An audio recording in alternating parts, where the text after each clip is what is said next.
A self-appointed interim steering committee chaired by Chamu, which appointed Tshabangu, sealed the fate of a creepy political imposter whose agenda was widely seen as disrupting the opposition to benefit ZANU-PF for self-interest. Welcome back to Zim News Live YTS, where we give you latest updates about what's transpiring in Zimbabwe. Before I go any further, don't forget to subscribe, like, and turn on the notification bell so that you don't miss any updates from our channel. He now faces a disciplinary hearing which may effectively dent his future political ambitions.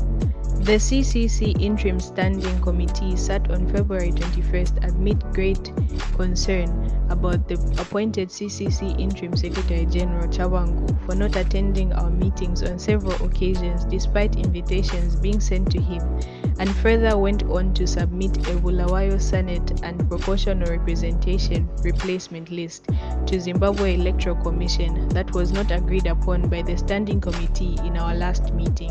However, Tshabangu took advantage and used the committee's plan to make himself relevant and for self-aggrandizement.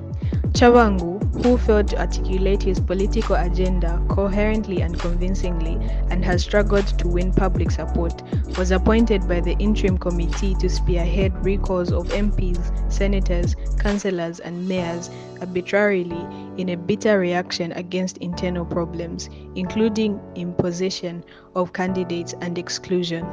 His agenda, critics argue, was supported by the executive, parliament and the judiciary, assisted by state secretary agents and ZANU-PF. Legal experts say judges threw caution to the wind to support Tshabangu through partisan judgments, which further damaged their already compromised credibility and integrity.